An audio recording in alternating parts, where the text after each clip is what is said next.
Peter Della Penna here with Scotland captain Kyle Coetzer after player of the match performance, your 5th ODI century in victory over the UAE here at Moosa Stadium in Pearland, Texas. Congratulations on the performance individually and also on the team victory.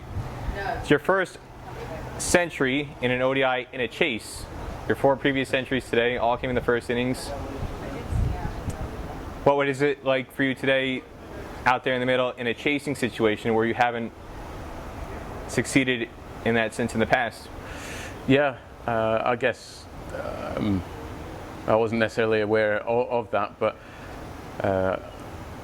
getting the points and the result was the most important thing, and trying to stay as calm as we possibly could when we were out there, because the rate never got above 6s, I don't think, and then we managed to get it down. So with the field set and more guys fielding out in the boundary, there was always a chance to keep rotating the strike. So yeah, it's great. It's a great feeling for me to help the boys get over the line, but we've certainly been relying probably a bit too much on Richie Berrington and George Munsey in recent times. And you know, I know things ebb and flow, I guess, amongst the team, and that's what makes a good team. And I think we're still showing signs of being a very, very good cricket team, and coming out here and playing in these conditions and getting the results is the most important thing.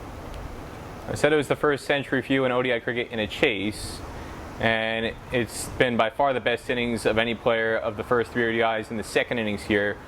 Saw in the first strip that was used for the 2 matches against USA that the pitch deteriorated a little bit in the second innings. Different strip used today for the first time. And again, there were at times here and there where the ball seems like it did keep a little bit low in the second innings. From your perspective, how did this pitch compare, batting second, to the wickets that were used in the USA games? I would probably say it was in between the two. There was certainly a little bit more purchase on this pitch today. It turned a little bit more, but it wasn't as low as the first day, as the first game. The first game was really quite low. So it posed challenges, but you have to find a way to keep rotating the strike, find a way to keep asserting the pressure in the opposition. So the pitch was okay today. We'll see how it was getting harder as the day went on, obviously, but it's the most spin we've seen out of any pitch. Michael Leask, his knock today was against type for what he usually does. He's somebody who comes out usually in the last 10-15 overs, and his role is to basically blast it, especially in the first innings. And he had to rein himself in a bit, according to the situation, but he did it very, very well. What stood out to you about the way he adjusted his typical approach to be able to suit the needs of the situation? Yeah, that's just the makeup of a good cricketer, isn't it? You know, you have to be able to adapt, and Michael certainly matured in recent years, and since the T20 World Cup, he's been playing exceptionally well. He's been playing some brilliant cricket, and it's great to see him finish a game in that way, although he wasn't there quite at the end, but he had done the hard work there, because it was a real tough situation when he came to the crease. We'd lost a couple of wickets in a hurry, and Michael, yeah, like you say, had to play an innings probably a little bit out of his usual, but it's great to see from our point of view that we're winning games from tough situations, and people playing outside their character or outside what would be their norm is just a great sign, and yeah, a special thing to have in our team at the moment. Chris Soule's bowling performance, typically when I've seen him bowl in Scotland, he's somebody who gets a lot of wickets, banging the ball in short with the field set out at deep square leg, deep mid wicket.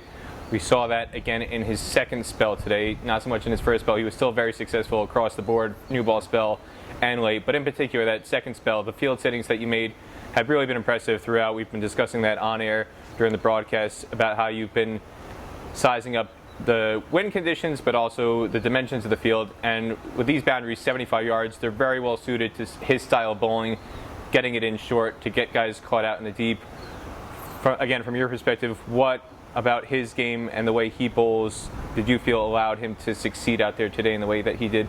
Yeah, firstly, it's important that on this pitch you won't get away with pitching up. You won't get away with being floaty. It's even if the ball would swing early, it might be worth a couple slightly further pitched up, but after that there's no merit in it. You've got to bash a wicket really heavy, and that's what Chris does. His angle, which runs back in towards the stumps, is perfect, and if he is hitting the wicket hard, he'll find that variable bounce, the ones that shoot through. So he's got a few bowls over the last couple of games, and yeah, he's deserved all the wickets he's got, really. He's running hard, and he's done the shift from the bottom end, and especially from the bottom end with the breeze into his face. You have to hit a heavier length. So I would say a length is probably a metre shorter than what we would normally bowl, maybe even a fraction more than that. You now have a couple days off before the final match of this tour against the UAE. What's your outlook heading into that match, considering the couple days of rest that you have now, especially after an impressive 2 wins in 3 matches, playing 3 in 4 days? Yeah. Look, we can't rest there. You know, we've got a couple more points to hopefully take home. I'm confident that we can do, but you know, you're coming up against a strong UAE side. They've played some really good cricket in recent times, and today probably wasn't their best day out. But we fully expect them to come back firing all cylinders. So we have to be smart about the next couple of days, but we've certainly got to enjoy each other's success and enjoy the win. But we've got more work to do yet. So yeah. Scotland captain Kyle Coetzer, congratulations again on the victory. Thank you.